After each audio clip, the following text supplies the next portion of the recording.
Right, so maybe we'll just start with a quick overview on what it is you do and a bit about the organisation you come from. G'day, my name's Matt Billing. I run the development business for Urbanity out of New South Wales. Been in property pretty much all my life. Started facilities management, then moved into property development, project management, consultancy, construction in various different fields. Worked across most industries now. Joined Urbanity about 7 years ago to head up the development business and sort of grown it to where we are today with Justin Brown at the head there in Sydney and opened Melbourne last year under Andrew the Intellis. Thanks, Matt. So, Corey Nugent, I'm the CEO of Rethinking Insurance. So, we're the first and original provider of Latent Defects Insurance to Australia, which is a new product that originated overseas, operated for over 70 years, but we brought it here to Australia and been planning away to educate markets on why it's the best new thing. So, and no, I'm not an insurance salesperson, but I'll tell you it's the best new thing. Simon Hulett, so I head up the equity business at Maxcap Group. So Maxcap is a large commercial real estate investment house. We are a big non-bank lender. We have about $7 billion under management across the credit and equity space. On the equity side, we invest through joint venture partnerships, primarily into development. So I've been working in the development game for about 20 years. And we've got around 26 active partnerships around the country at the moment across all different sectors, so we get a good exposure to what's going on around different markets. And so I'm going to ask you first then, so talk to us a bit about, you guys are across a lot of projects. What do you do? How do you assess risk and how's that changing this year?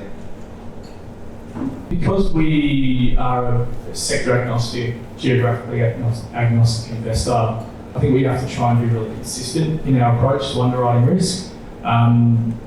In the development world, we are really focused into, I guess, three key elements: partner, product, location.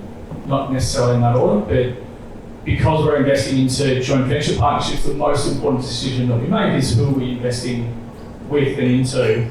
And for us, I think that what's become really evident over the last 12 to 18 months is that we really want to invest with groups that are essentially sticking to their knitting, be it geography, be it sector, that established track record, knowing their market. That's really important for us. And then we overlay the elements of location and the product itself across that. But I think that when we're looking at managing our risk and the experiences that we've had, and we've had some challenging experiences, we've had some wonderful experiences, but I think backing in our existing partners, and when we're looking at choosing new partners, it's making sure that there's that established track record there. Same for you, Corey.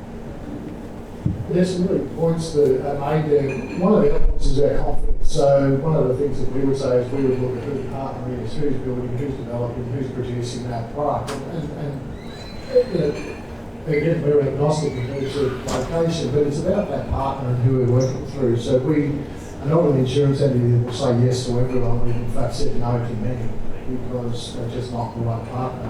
One of the things that we take really critical is building confidence. So I think one of the things that Scott was talking about earlier in the conversation was changing that game and confidence, and how do we bring people back to that market and work that through.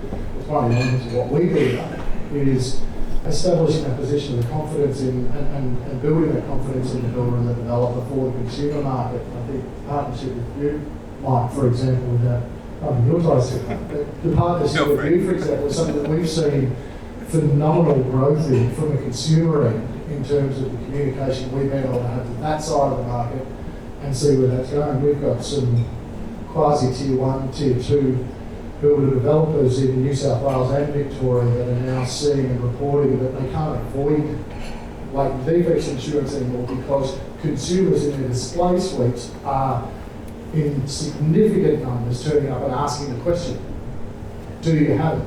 And people are selecting against properties without it.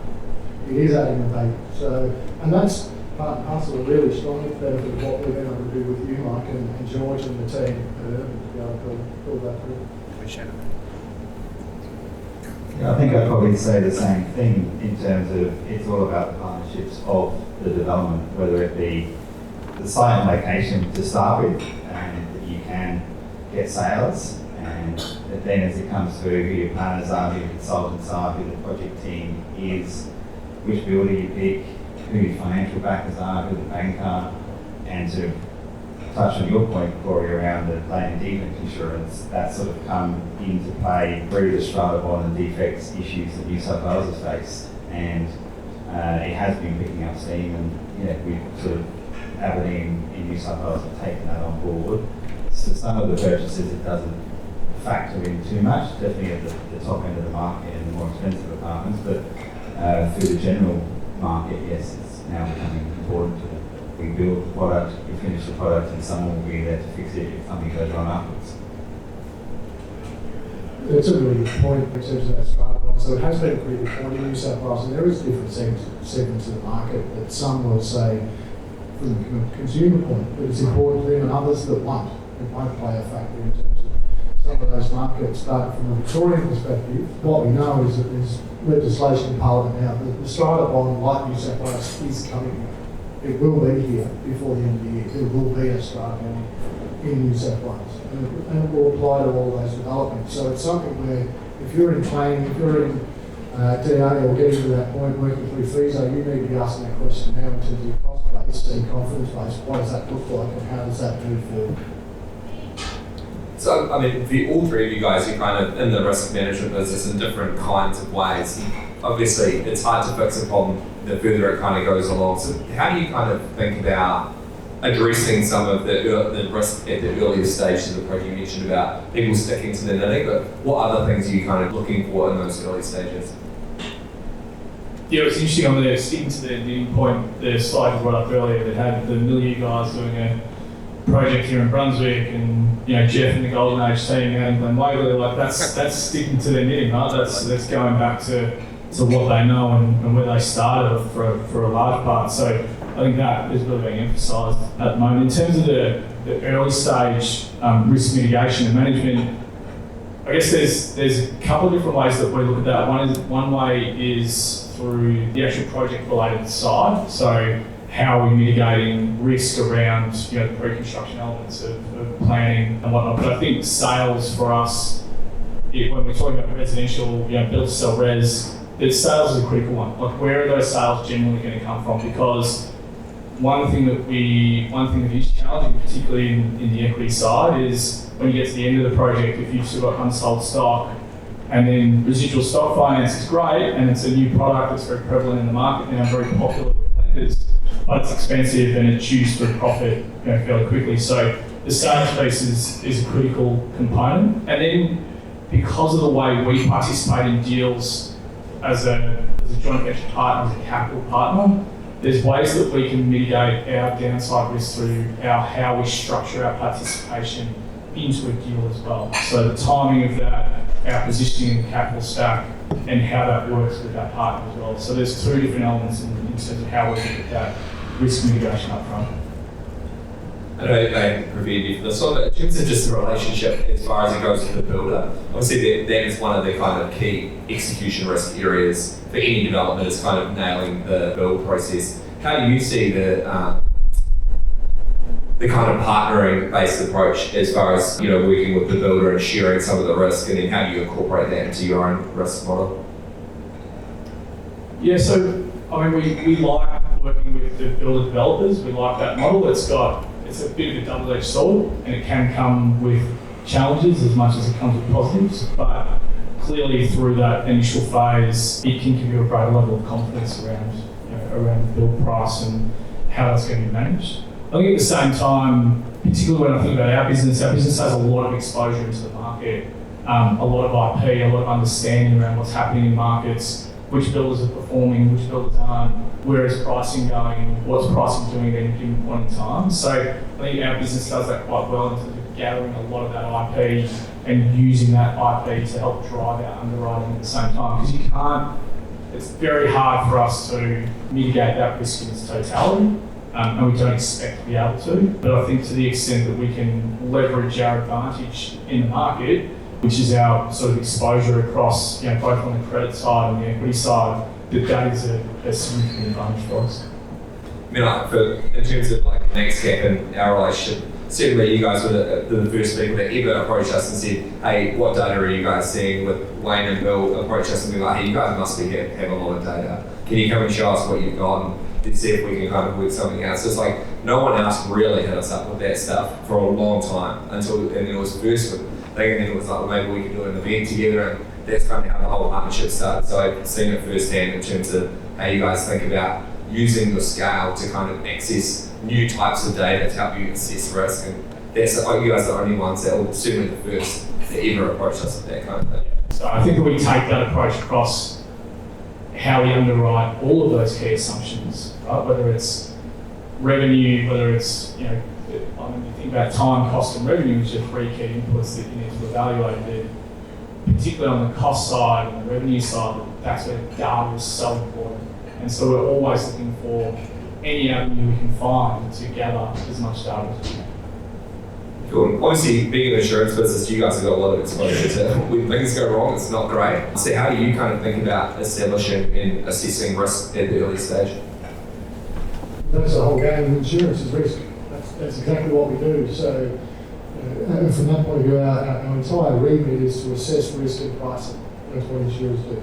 From our point of view, one of the things we do with latent defects, it's a new product to Australia, and one of the advantages of it comes from Europe, and they've been doing this for decades. As I said, what we do is we take a much more proactive approach. So we've got to look at all of those elements and all of those providers that have a stakeholder. So whether it's Simon looking at finance risk and all of those elements he's just spoken about, which are all critical, or a developer or a builder or a consumer or whoever else it might be in that chain, how do we do that more proactively? And that's where latent defects comes in. That by getting involved in the front end, we can see and help manage a lot of those QA elements, because we've got a QA process throughout the build. One of the biggest elements of risk is time. Emily mentioned that earlier on. Time is a really key cost and element in that. We can help push that aside. When it comes to other pieces, it's a residual risk to a developer that financiers will be looking at. If you've got a strata bond, you've got that post-completion risk that is open. What is that exposure to a developer or builder post-completion? Most of the people in this room will be sitting there talking about, I've all been party to that legal dispute where I've got a folder full of defects, half of which are rubbish. Where do they come from? This is where latent defects comes in. It's a strict liability policy. It takes litigation off the table. One of the key elements of this for a developer and builder is that yes, it's great for the consumer at that end, but it also takes that item or that sleepless night, if you like, off the table for the builder and developer, because it removes that risk off their balance sheet back onto the insurer based on where the policy sits. So it's a dramatically more proactive approach for the funder. They're always looking at elements that are sitting there to de-risk the project. That's what this does.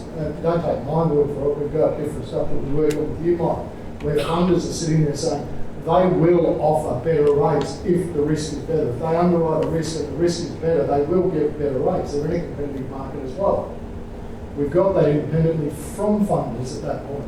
This product brings about a position where you buy back marketing or bargaining power into your feasibility if you get involved in this thing early enough. You can upsell to purchasers, you can buy better rates from financiers, you can control projects much stronger during a project where you've got that QA element. Most builders and developers are doing a great job and all the rest of it. They're complex products. You've got a lot of widgets that are sitting there building into it. And what you need to be able to do is to have somebody on your side sitting there while the project's happening, de-risking that element. You know, obviously when we've done surveys with clients, the main thing, and many of you guys have been to the events previously that we've run and we've shared some of the data, it's unequivocal the biggest thing might be outside of price in terms of people when they're assessing buying off the plan or buying or buying established property. It's around, is the developer actually going to deliver it and can I trust them?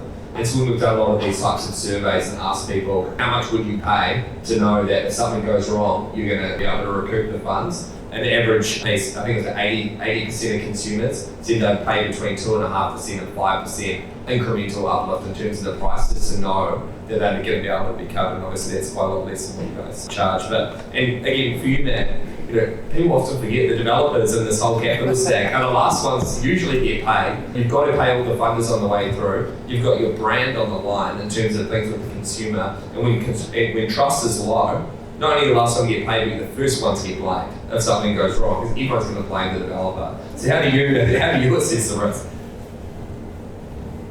Well, I think for us, the risk starts right from the beginning of finding a site that you like, know you can develop, you can sell the product. Then when you're building the product, that you're going to build a good product, you're not going to be left with defects, that there is a strong quality control process going along. You've got partners that are there sharing in that risk with you, that have come on that journey, because there's both upside and downside to this. When we're talking to, I guess, the consumers, the market's shifted from a large off-the-plan market to people wanting to touch and feel the product. So then the risk then is, can you sell the product once you've built it? So have you met the market in terms of what you build? Back to the comments before around it's raising the game of the quality of those apartments, because you're not just selling it off the CGI, you are selling it off the touch and feel. You've got the livability built into there for the apartments that people want to live in for that particular stock, whether it be a 1 bed, 2 bed, 3 bed, 4, or whatever it is. And then it's about, I think one of the reasons why we as Aberdeen took on some of the LDI insurance approaches was that it's a 10-year policy post-completion. So we as a developer are sitting there going, well, that's now dealt with post-completion. It's 10 years, consumer, the purchaser, they can be happy. They're not coming to us, they won't be ringing us every day to say there's a problem, they'll be going through the insurer, and that then protects our brand, that people feel like they've got someone to talk to, that things get fixed, and at the end of the day that comes back to repeat business. I suppose with all of this in mind, there's been a ton of change within the market in terms of the type of people that are buying. So how do you see, or how much of it does it come into consideration when you're thinking if it's a first owner like type product or downsizer type product? How do you think about, the ebbs and flows of the different buyer demographics, and how do that help you assess risk? That's a very good question with a very long answer. Through COVID, we saw the investors getting sucked out of the market, right? So that provided a real challenge, and so there was a pivot to owner-occupiers and downsizers because the detached housing market was going well. Now that's sort of slowed down, and so I think that there's certainly not a blanket across it from our perspective. It's very specific to the product and location, and equally the partner, right, in terms of do they have the existing buyer pool that they can tap into to try and break the back of those initial sales. I think because of the slowdown in the detached housing market, it's made owner-occupiers, there's a huge fight on for those owner-occupied buyers, right? We've got a lot of buyers in some of the products that we're invested in who are saying we love the product, we like apartment 404 or whatever it is, but we've got to sell a house. And they'll come back 6 months later, we still haven't sold our house. So I think that is making, there's a huge amount of complexity in getting the product right to attract the right buyers and where those buyers are at in terms of their price point as well. I think affordability is a huge issue generally, but we're, as an example, we've delivered apartments into, just talking about a project that we have in suburban Brisbane, where we delivered apartments and sold out 120 apartments in 4 weeks at about $6,000 a metre. And we've got apartments in much more established blue ribbon locations that are still on the market at a much higher price point. So it's very nuanced, I think, and I think we're starting to see investors coming back. But someone was talking before about tapping into interstate markets, because interstate buyers are seeing value in Melbourne now, which we've seen that equally as well. So it's a tricky question to answer in one hit. We had, I guess, told the story about 1,000 times, but bear with me, was that last year in April we had more people in Sydney looking at Queensland-based property than we had people in Queensland looking at Queensland-based property. And it's interesting how much that's kind of dropped off a cliff now, and when I say recently, over the last kind of 3 months, it was a massive uptick in terms of those Sydney buyers are now looking at Melbourne. And it's how quickly the transition happens is quite surprising where it'll go. It seems like they're almost talking to each other, where a huge group of them will just start all of a sudden looking at the different state, and certainly in in terms of the percentage of interstate buyers where they are looking, Melbourne is by far the most viewed interstate market, and it's now not even close. And 12 months ago it was the same extent, was 75% of interstate buyers were looking in Queensland, and it's something like that here in Melbourne now.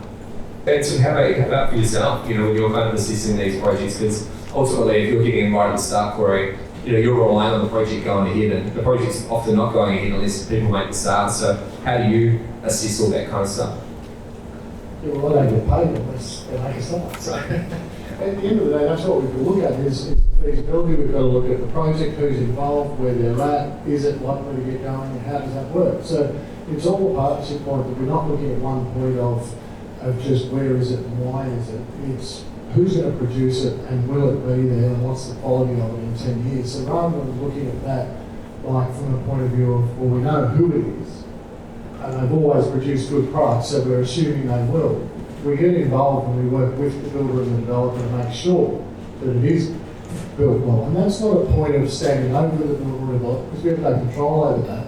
It's to stand next to them and make sure that those elements that they may or may not miss are picked up during construction so that they can address them during construction. They're not a cost element post-OC when they're going to be 5-10 times the cost to address. Fix them then before you pay the bill, and it's a dramatic saving. Again, time saving and cost saving to build a developer is a significant point. For you, Matt, what type of markets are you guys targeting? Obviously, each state is slightly different. I know you guys are pretty active everywhere, so what are you looking for? I think the core market is the same across each of the states, which is the downsizer market. But I think the New South Wales shift to change some of the legislation to help medium rise is helping to open up some sites that weren't previously available. But I think that approach is the right approach. We're still in a massive housing undersupply here, and we need to sort of build more houses. But to the sort of point of getting those projects started, the shift post-COVID of the non-banks to sort of allow different financing structures and getting projects going with no pre-sales really sort of help that market, or the market generally, just move along. And I think now even the big fours are sort of moving their pre-sale requirements from sort of the 100% to 80% down to 40 or even less in some cases, because that's the only way these projects are going to get going. It's obviously that's on the buyer side, but how about on the councils? Because obviously every council is kind of slightly different in terms of how difficult they are to deal with, and how do you think about location from a risk point of view as it relates to getting the project approved and getting the thing going? Yeah, I think the risk is definitely there depending on where the project is. Every council is different. Every council has their own agenda. I think the biggest shift we saw sort of post-COVID and even now is that most things will take to court. It's a deemed refusal as soon as it goes, and take it to court and take it to an independent position, because the local councils have their own agendas and they're not helping. Yeah. As I say, the state stuff, legislation changes that have happened in New South Wales are providing a platform that sort of takes it out of the council's hands. And again, I think that's the only way we're going to get more housing built, is that there's a more strategic look at how we plan and master plan our cities.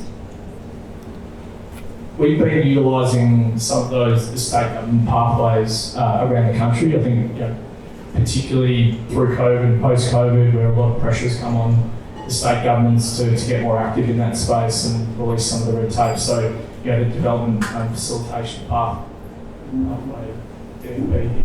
In Victoria, we've utilised to accelerate planning outcomes. Similarly, in Sydney, taking advantage of the LMR changes as well. Brisbane, the city of Brisbane is probably one of the easiest councils to work with, and also one of the largest councils to work with. So, we always have a pretty positive view on planning up there. But I think that particularly here in Victoria, the state government has at least done one thing right, which is introduced the DFP, albeit it's still pretty challenging, but we've utilised that pathway successfully.